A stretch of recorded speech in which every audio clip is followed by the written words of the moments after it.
kata Bang Parul, nah dia datang nih nesting sampai tumpah. Jadi kita udah nggak takut lagi karena udah saking keselnya. Iya. Udah tuh setelah dari situ udah nggak ada apa-apaan kan Bang. Udah lah itu gue nggak tidur Bang. Jam 4 sampai jam 4 itu bocah semua pada bangun. Ya tim open trip peserta lah bangun semua. Iya. Sibuk kayak beres-beres segala macem. Maksudnya belum mau sibuk summit, belum, biasa nyantai. Nggak lama kemudian bangun tuh pendaki yang lain yang 5 tenda ini. Biasalah kita nikmatin subuh. Dingin banget kan, bener dingin tuh di situ pas subuh. Nah ibaratnya masih tim lah ya, porter komunitas itu bilang, lu semalam pada ngapa sih? Tenda yang satu lagi nih, yang bukan tenda Bang Parul, berisik banget.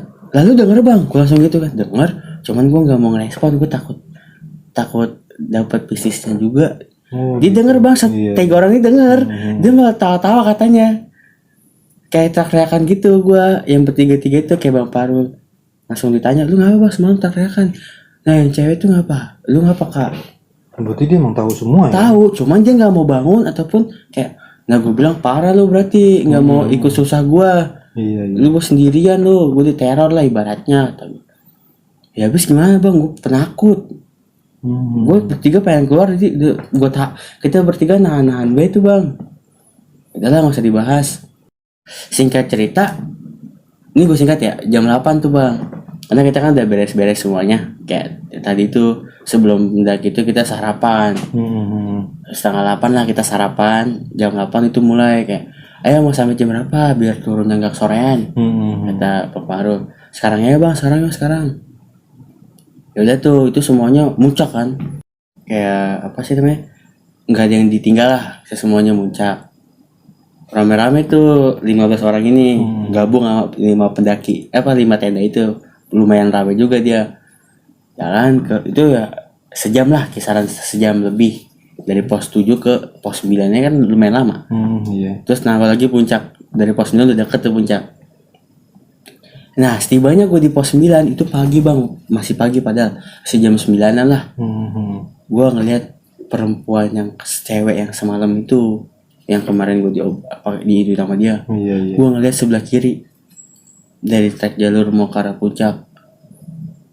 Dia diem aja sih, cuman gue ngeliat kayak, ini mah, gue langsung kayak ngomong kayak, kok gue jadi bisa lihat setan sih gitu. Dulu gue nggak pernah.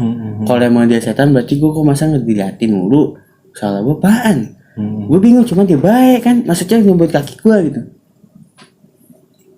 Akhirnya udah tuh gue ladenin kan, gue hirauin aja dah pokoknya. Gue ikut jalur, gue tengah-tengah tetep tuh. Setibanya kita di puncak, ya itu alhamdulillah cerah banget lah. Biasa kita foto-foto, selebrasi lah gitu di atas puncak. Itu kita nggak lama Bang, kayak nyeduh kopi doang, rokok sebat, cabut lagi. Itu disuruh semua Parul, ayo yang cewek duluan. Biar turunnya agak sorean.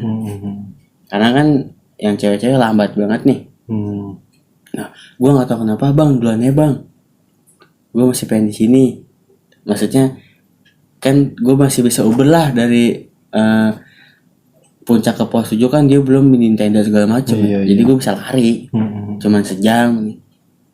Tuh gue situ ngerokok dulu Bang, ngobrol sama tukang, ada warung tuh. Gue kayak pengen nanya gitu Bang ke tukang warung ini, pernah gak sih kayak ada pendaki yang meninggal atau hilang gitu di sini? Banyak 2000 berapa itu katanya. Perempuan juga ada, laki juga ada. Pas dia ngomong perempuan, dalam hati gue langsung ngomong, apa janjian yang gue lihat perempuan yang hilang ataupun meninggal gitu. Cuman udahlah, gak usah terlalu dipikirin. Oh gitu ya. Iya. Nah itu gue gak kerasa udah 15 menit tuh setelah dia turun. Gue habis rokok, gue langsung cabut tuh lari. Jadi kan di pos 9 kan kayak ada tempat datar gitu ya. Kayak dikit lah tempat camp 2-3 tenda muat. Kalau dari atas puncak tuh sebelah kanan, yang naik sebelah kiri tadi. Gue lagi lari nih Bang, kayak Gue digituin. Gue nengok. Kayak orang manggil gitu. Iya, gue nengok dia lagi. Oh gitu. Kata gue anjir, kan gue ngomong kasar kan. Gue langsung bodo amat, gue cabut. Jatuh lagi tuh gue situ. Di situ gue jatuh lagi. Di situ. Nah, kan gue jatuh, cuman nggak kesleo bang, tapi kaki sakit banget yang kiri lagi. Kok sakit banget. Cuma masih bisa tapakin nih. Jadi kita kalau jalan pincang lah gitu. Iya. Gue pincang tuh jalan. Akhirnya nggak, gue lurusin dulu dah, kram juga kan. Nah, dia dateng bang.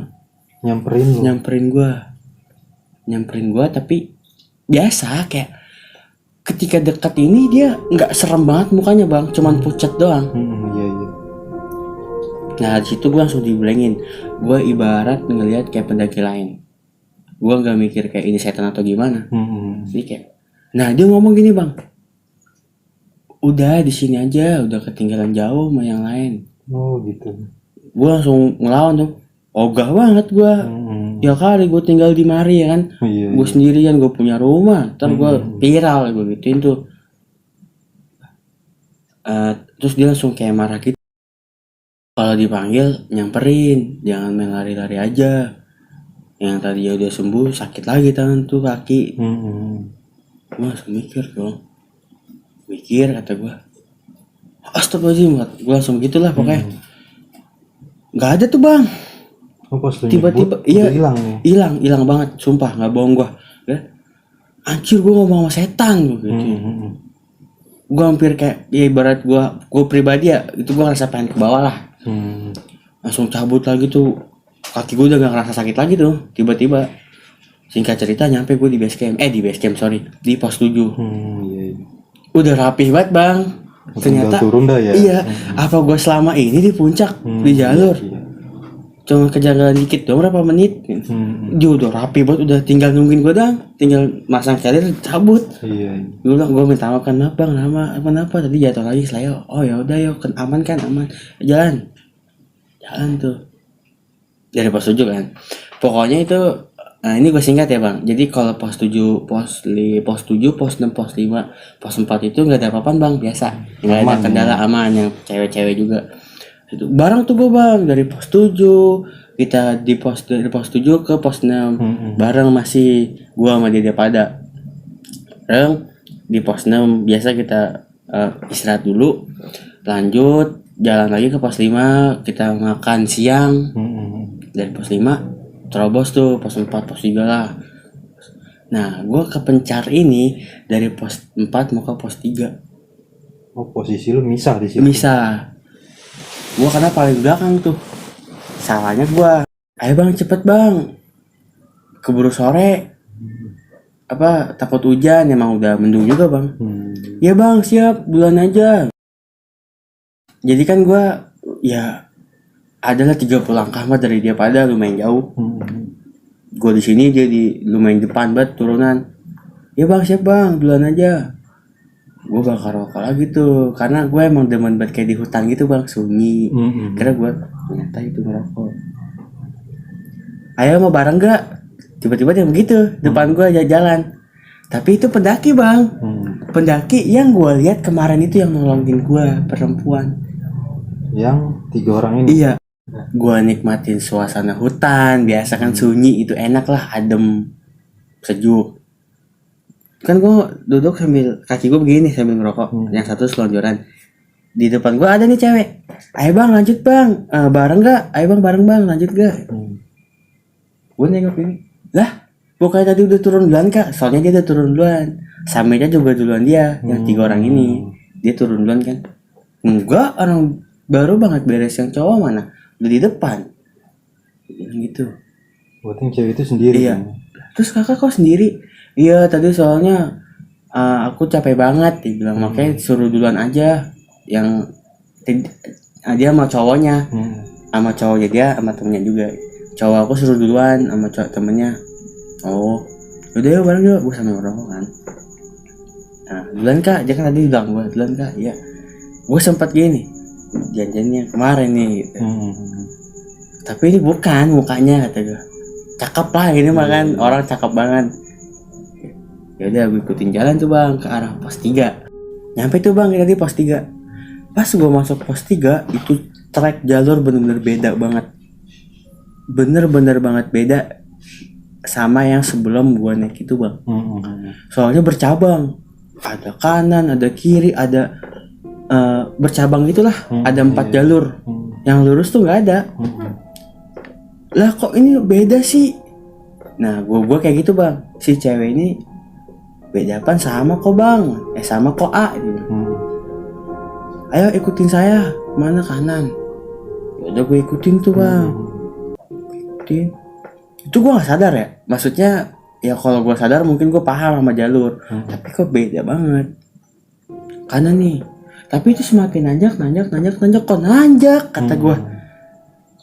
Ini kan cabang nih, dia ayo bang ikutin aku bang. Ya udah ikutin kanan. Jadi ini kanan belok begini bang seret gitu. Tapi nanjak. Bodohnya gue nanya kok nanjak enggak. Cuman gue rasain sendiri kok nanjak. Gak lama kemudian itu gue tiba-tiba di pos 9 bang. Di pos 9 lagi. Berarti lu naik lagi ke atas. Iya. Langsung gue ngomong, pantesan tadi di jalur ini apa nanjak mulu kak. Tuh tiba-tiba kita di pos, jadi gue ke pos 9 bukan jalur yang biasa buat pendakian trek summit bang, bukan, beda lagi tuh. Gue nggak tahu kan, baru sekali ke Cikuray. Nah di pos 9 itu beratnya kayak selamat pelawangan lah, tempat-tempat pendaki istirahat. Di situ tuh gue ya udah sini duduk dulu dia bilang. Sebenarnya dia ngomong nih bang sama gue, sebenarnya aku ajak kamu kesini tuh biar tahu. Dia cerita sambil nangis, ibarat orang curhat sama gue bang, tentang kehidupannya lah, sambil nangis sampai sini air mata. Sebenarnya gini bang, aku ngajak kamu kesini tuh biar tahu. Itu dia ngomong, gue sambil nih, jadi kan kaki gue begini, ada batang, gue duduk begini kan, sambil gue begini lah, tuh carrier gue di depan. Dia ngomong, gue nggak natapin muka dia. Sebenarnya gini bang, aku ngajak kamu kesini tuh biar tahu. Gue tetap masih itu, biar tahu kenapa emang kak. Gue sambil kayak capek banget kan, nunduk gitu di atas carrier. Jadi gini bang, waktu 2010 aku ngedaki Gunung Cikuray ini, sama ikut open trip juga rame. Di situ aku ditinggalin dalam keadaan kondisi aku lemah. Ya ditinggalin di sini pos 9 ini pas mau arah turun. Itu aku hampir kena ipot atau gimana. Gue masih duduk nih bang. Dibilang itu di situ kondisi aku benar-benar lemah, kayak hampir kena ipo gitu. Aku udah nggak bisa napas, nggak ada tenaga lah buat jalan. Akhirnya ditinggalin tuh sama yang lain-lain peserta open trip juga, sekalian sama ketua-ketuanya juga. Gue langsung nengok dong, itu berubah langsung muka yang awalnya biasa gue lihat tuh, yang pucat itu bang. Nah itu langsung berubah. Oh jadi muka dia? Iya, langsung muka dia bang. Gue nggak kaget, gue nggak kaget, kayak ya gue nggak tahu lah, gue bingung situ. Ya pokoknya campur aduk pikiran gue. Gue malah ikut sedih. Jadi dia sambil, jadi kan nih dia duduk, ini trekking pole dia begini. Ya ditinggalin. Nah akhirnya di situ aku dia curhat kan, nangis. Waktu itu kondisi aku bener-bener kayak lemah banget, hampir kena hipo lah. Aku udah nggak bisa kayak buat jalan ataupun ngejar rombongan aku itu. Dan jahatnya dia malah ninggalin aku, dia bilang gitu. Kok jahat banget sih, gue bilang. Dan itu gue natap kayak takut banget bang, kayak gimana sih gitu. Orang takut banget tuh, ngomong juga sambil takut. Iya, dalam hati gue, ini orang kan gue liat mukanya bener pucat banget bang. Jadi gue sempat mikir jangan nengok gitu, maksud gue. Ini jangan sampai nengok, kalau nengok gue mungkin pingsan. Ini ada, gue bilang gini, kok jahat banget sih? Iya kak. Akhirnya ketemulah malam. Ketemu malam, aku buang air kecil di pojok sana. Nah terus dia langsung bilang, nah itu tempat aku di situ.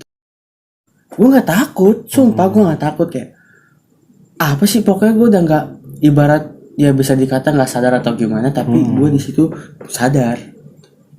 Ya gue bingung dah, gue sendiri juga bingung. Gue kaget doang gitu.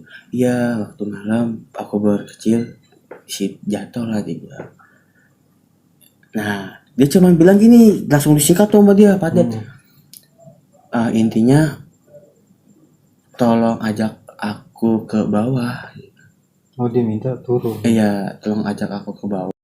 Intinya bang, kalau ke bawah, kalau udah nyampe bawah ataupun nyampe rumah lah, dia bilang sampein sama orang base camp kalau aku ini belum meninggal. Oh gitu. Belum. Dari 2010 bang. Lah. Pendakian lu di tahun 2015. Gitu ya. Gue diem bang. Gue nggak bisa ngomong sama sekali. Pokoknya di dalam otak gue itu nih setan orang. Kayak biasa kayak awal-awal gitu. Gue di dalam otak gue ini mikir, kalau dia setan, masa sih gue bisa ngobrol sama dia, gue bisa komunikasi sama dia gitu. Udahlah kata gue, jangan halu begitu sama diri gue sendiri.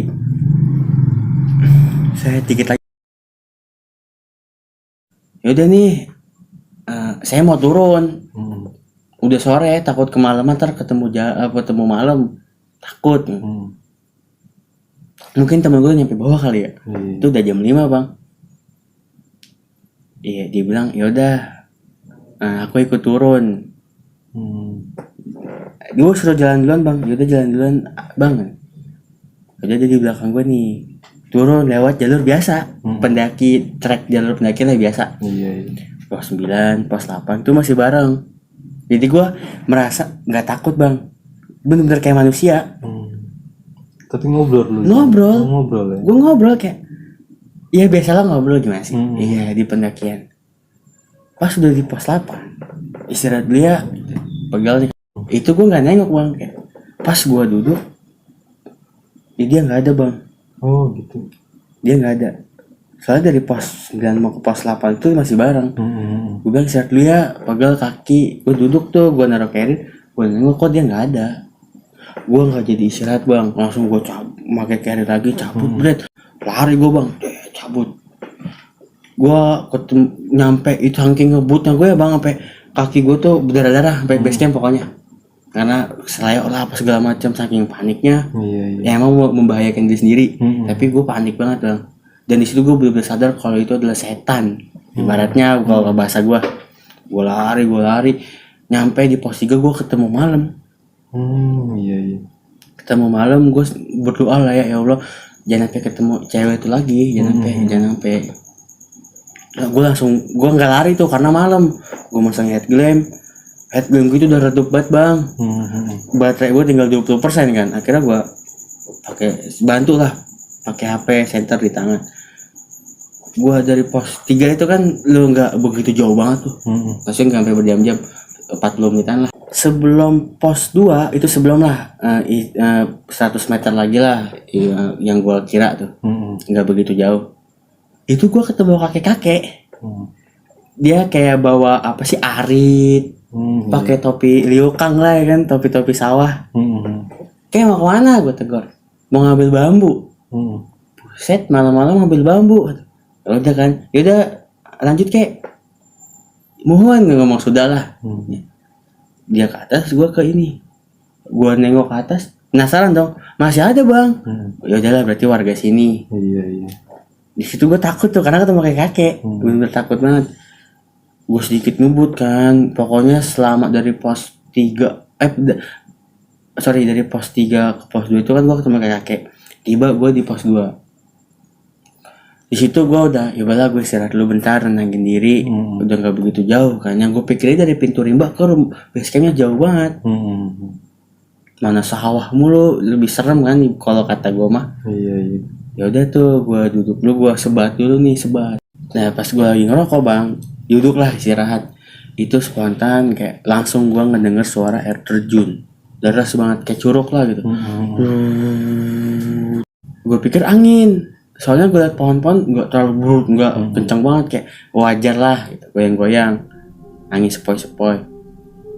Gue susurin tuh ke sebelah kanan dari trek jalur. Kan gue duduk sebelah kiri di bangku-bangku, gue ke kanan, air di mana ini ya? Masa pas berangkat, soalnya gue nggak tahu ada air apa enggak ya kan, gue nggak tahu ada air segede itu, nggak denger juga. Gua, itu ya emang ada jalur setapak segini doang bang, ini ada jalur nih, gue senter, nggak begitu jauh tuh, turunan tuh dikit, nggak jauh banget lah. Gue senter, itu ada yang mandi bang, Malam-malam. iya cewek semua, tapi dia nggak, gue senter nggak nengok ke gue, nggak, Iya. cuek. Itu 6 apa 7 yang gue liat ya, kayak pakai apa sih, kayak pakai sarung-sarung batik, tau gak, di segini nih. Iya. Iya, rambutnya dikonde apa sih itu gue nggak tahu. Tuh, Allah Akbar kata gue, dia yang mandi. Dalam hati maaf nggak tahu, gue langsung cabut lagi tuh. Hei sini, Oh dipanggil loh. gue dipanggil. Pas gue senter kok nggak ada yang nengok. Gue pas dia bilang gitu gue langsung cabut bang. Gue langsung lari lagi dari pos 2 balik ke tempat, gue cabut, gue lari tuh. Gue lari di pertengahan jalan, gue jatuh guling-guling, mana akar-akar semua bang, pada sakit badan gue. Itu akhirnya gue coba nendangin diri lagi di pertengahan sebelum pos 1, ngerokok lagi sebat, nggak ada apa-apaan tuh. Udahlah gue capek masa diteror kayak gitu terus. Tanpa berlama-lama gue langsung cabut ke pos 1. Itu kisaran jam 7:30 kan. Udah kan, dari pos 1 nih, nyampe di pos 1 gue langsung terobos terus. Nyampe gue di pos apa ini? Gerbang. Iya, di gerbang. Nah, di gerbang itu ada orang rame. Warung masih dibuka nih, Bang. Pendaki juga rame di situ. Pendaki kayak bukan ngecamp, kayak di ngopi-ngopi di situ tuh. Iya. Mau bermalam. Iya. Gitu lah ya. Trek malam mungkin ya. Udah tuh ada 8 pendaki lah. Kira gue seneng. Di bawah ada orang nggak ada, sepi. Maksud jauh banget bang, sejam ada. Wah di situ gue nyusurin sawah-sawah, perkebunan. Gue nggak kebayang deh ya kan seremnya kayak apaan, tahu. Singkat cerita, tiba gue di base camp. Tiba ada, lu kemana Pigo? Oh gitu kan, Bang Ferry nih yang udah deket sama gue. Lu kemana? Gue nyasar bang. Udah kasih ada abah nih, kakek abah maksudnya yang jaga warung ini. Sini duduk santai, relaxin dulu. Iya. Kasih minum gua di gelas, gua minum. Langsung dia bilang, gua minta cerita, coba ceritain, pasti ada nih, dia bilang gitu. Bener ada, ya sudah cerita.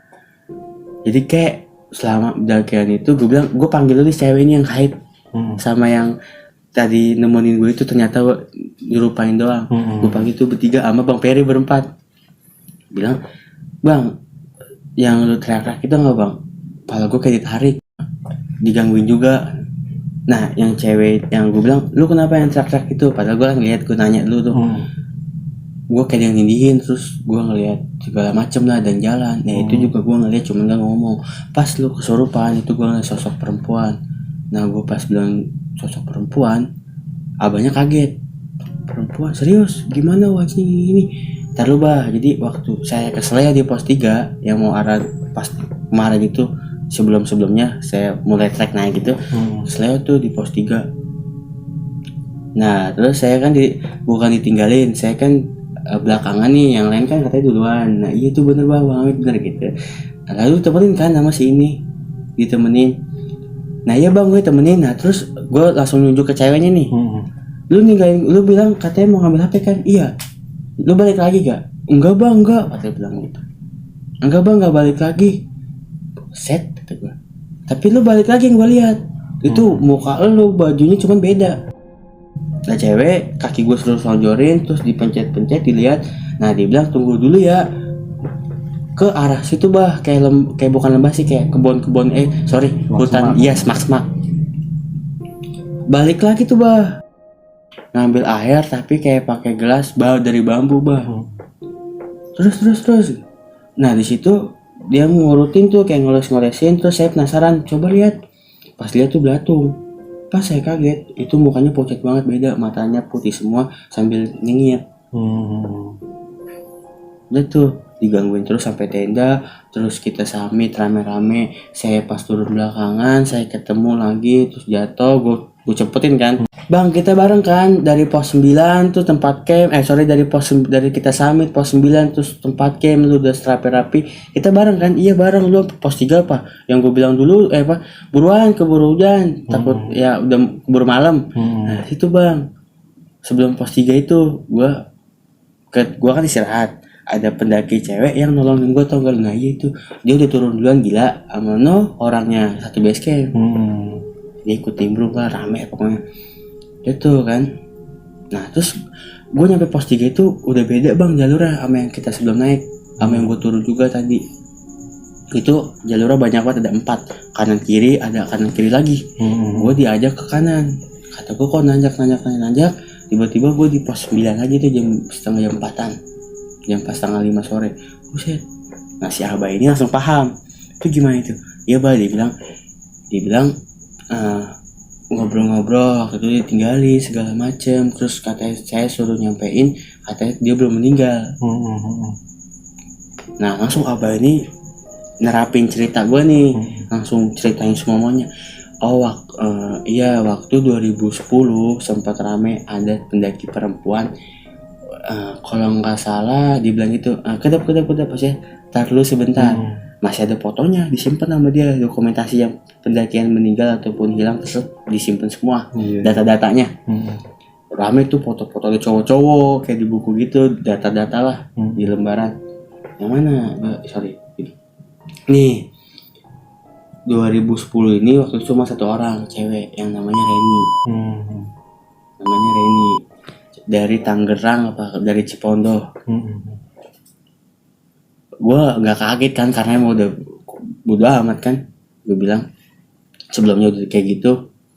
Serius bah kata gue. Iya waktu 2010 ada pendaki cewek yang kasusnya ditinggal sama rombongannya, terus dia kena hipotermia, terus di situ ya dengar sih warga sini sama tim SAR semua bilang dia meninggal. Nah tapi kok dia bilang belum meninggal?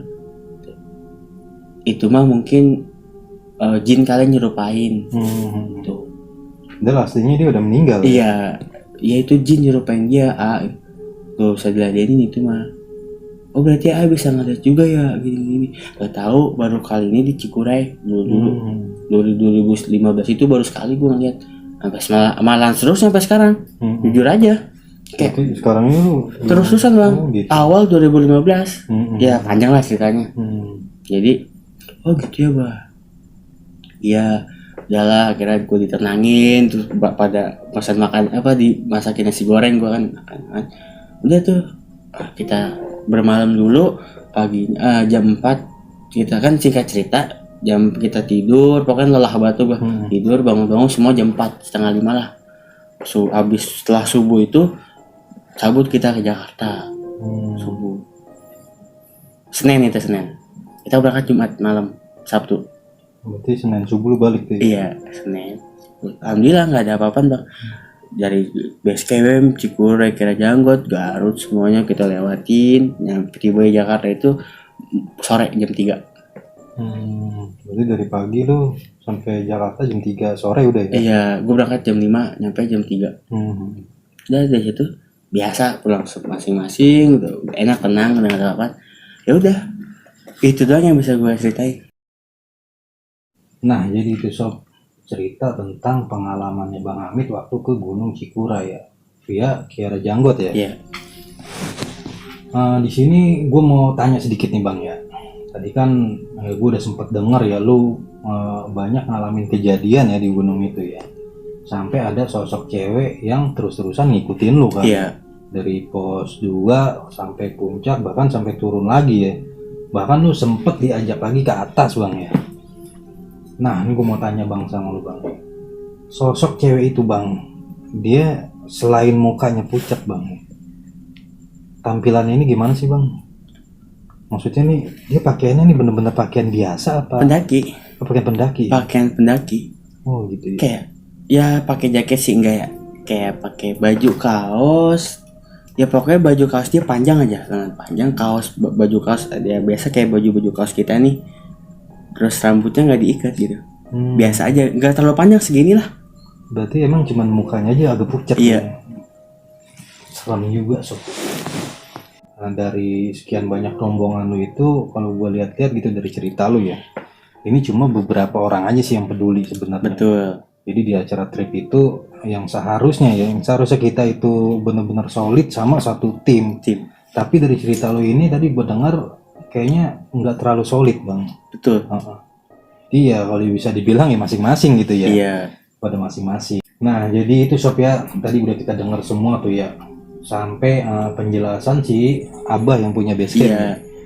Penjelasan si Abah pun tadi udah dijelasin sama si Abah itu bahwa sosok cewek yang ngikutin dia dari bawah itu ya bisa dibilang ya makhluk gaib sob ya. Bahkan di situ pun udah dijelasin sama si Abah itu ya, bahwa sosok cewek ini itu kejadian hilangnya di tahun 2010 bang. Iya. Sampai tahun 2015 pas waktu pendakian lo itu, sampai dia bilang tolong bilangin ke warga kalau saya ini masih hidup ya. Nah itu. Sementara pengakuan si Abah kalau cewek itu emang udah meninggal. Iya. Nah jadi banyak banget nih sob pelajaran yang bisa kita ambil dari ceritanya Bang Amit ini sob ya. Intinya bukannya gua sok ngajarin ya. Jadi di acara trip itu ya, yang gue dengar dari pengalamannya Bang Amit sendiri nih ikuti acara trip ya, banyak kejanggalan sebenarnya di situ. Dari teman-temannya ini kok bisa dibilang kurang terlalu solid bang ya. Jadi ya, kayak masing-masing aja gitu. Sampai Bang Amit trouble pun dari teman-temannya itu kayaknya cuek aja. Iya betul. Sampai ada 3 pendaki yang nolongin lu bang ya. Iya. Sampai bawa lu ke pos 7. Nah itu. Dan posisi turun pun di waktu lu dibawa ke atas lagi sama makhluk itu ya. Di situ pun temen lu kayaknya cuek. Nggak ada yang nyari lagi tuh ke atas. Itu. Cuma nungguin gua aja di base camp. Nah gitu. itu. Jadi dia cuma nungguin aja di base camp. Sementara ini kan emang udah malam waktunya bang. Betul. Ya? Dan seharusnya di malam itu kalau emang ada kejanggalan, ini teman gue satu belum turun Iya, nih. Betul.